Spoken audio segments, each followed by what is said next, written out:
mətbəxinə xoş gəlmisiniz. Hər birinizə Allahın salamı olsun. Bugün sizlərlə kükür reseptini paylaşacağım. Əvvəlcədən tavaya 2 xörək qaşığı duru yağ əlavə edirik. Siz istəsəniz kərə yağı da əlavə edə bilərsiniz. İndi isə əvvəlcədən xırda doğradığımız göyərtini üzərinə bir dəstə şüd, bir dəstə kişniş, bir dəstə göy soğan. Üzərinə 5 ədəd yumurta əlavə edib, üzərinə duz, istiot töküb, yaxşı qarışdırırsınız. Çox dadlı və ləzzətli olur. Əgər zövqə görə siz istəsəniz, göy sarımsaq da əlavə edə bilərsiniz.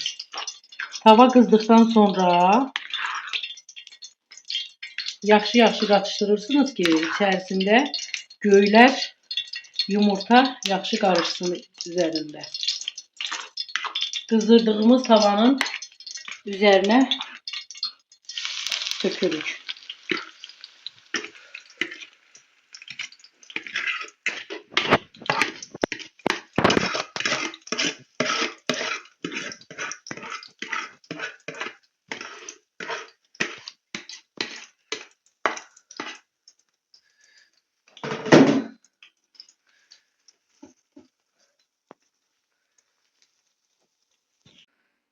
Yaxşıca pişsin. İsə pişdi. Çox dadlı və ləzzətlidir. Siz də bişirin, yeyin. Hər birinizə nuş olsun. Hər birinizin evi rozulu, bərəkətli olsun. Yorumlarınızı və bəyənilərinizi gözləyirik. Allah hər birinizin süfrənizi bol eləsin.